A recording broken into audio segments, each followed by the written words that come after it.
ఎలా అనిపిస్తుందో ఏంటో. మన బండికి చైన్ స్ప్రాకెట్ ఆల్మోస్ట్ డ్యామేజ్ అయిపోయింది. నియర్లీ 14,000 కిలోమీటర్స్ 1 ఇయర్లో తిరిగా.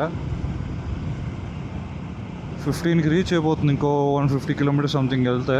ఏమైందంటే ఫ్రంట్ ఉన్న గేర్ స్ప్రాకెట్ ఉంది కదా, కంప్లీట్గా వేర్ అయిపోయింది. యూట్యూబ్లో చాలా చూశాను, లైక్ ఎలా అంటే స్క్రాంబ్లర్ 400కి 15 టీత్ కూడా అడ్జస్ట్ చేయొచ్చు. లైక్ అది స్పీడ్ 400కి 15 టీత్ స్ప్రాకెట్ వస్తుంది, దీనికి 14 టీత్ వస్తుంది. సో ఏంటి వేరియేషన్ అంటే దీనికి ఇనిషియల్ టార్క్ అనేది ఎక్కువ వస్తుంది ఆ 14 టీత్ ఉండడం వల్ల.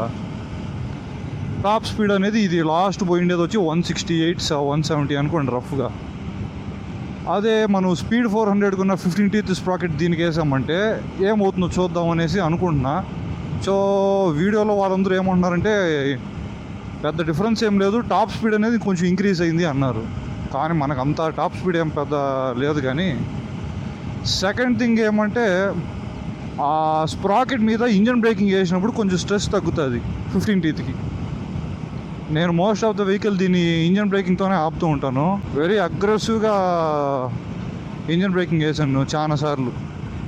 మేబీ దానివల్ల భిన్న డ్యామేజ్ అయింది అనుకుంటున్నాను నేను. చూద్దాం. నాకు విండ్ నాయిస్ ఉందో లేదో తెలియట్లా, ఎట్లా ఉందో ఆడియో చెక్ చేయాలి. ఇటు చూడు, ముందు చూడరు వెనకాల చూడరు, దూరేస్తూ ఉంటారు.